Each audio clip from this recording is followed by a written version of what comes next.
நான் பார்த்த வரைக்கும் பொறுமையின் சின்னம் அப்படின்னு சொன்னோம்னா அது சரவணன் சார் முக்கியமான ஆளாக சொல்லணும். சத்தம் போட்டு சிரித்து கூட நான் வந்து பார்த்ததில்லை. அந்த அளவுக்கு ரொம்ப அமைதியாக இருப்பார். கோயிலுக்கு போய் சாமி கும்பிட்ற அளவுக்கு பவித்திரமாக சினிமா தொழிலில் வந்து அவர் ரொம்ப நேசிச்சிருந்தவர்.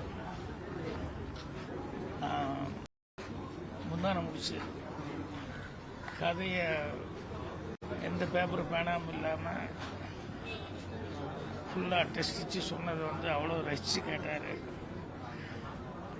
அது எந்த பேட்டியாக இருந்தாலும் எல்லா ஃபங்க்ஷன்லேயும் அதை திருப்பி திருப்பி சொல்லிகிட்டு இருப்பார். அது அவர் ரசித்ததை விட அவர் வந்து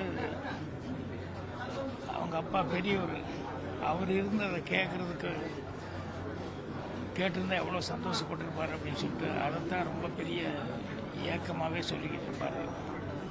ஸோ என்னுடைய பர்சனல் லைஃப்பில் நிறையா சுக துக்கங்கள் எல்லாத்துலேயுமே வந்து அவர் தோள் கொடுத்து நின்றுருக்காரு.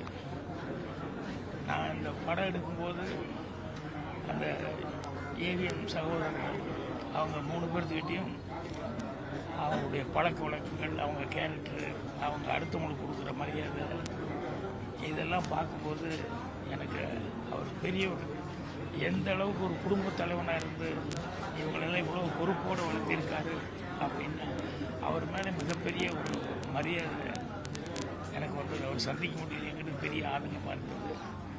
ஸோ எல்லாத்துக்கும் வர்றது சரவணன் சாருக்கு வந்துருக்கு.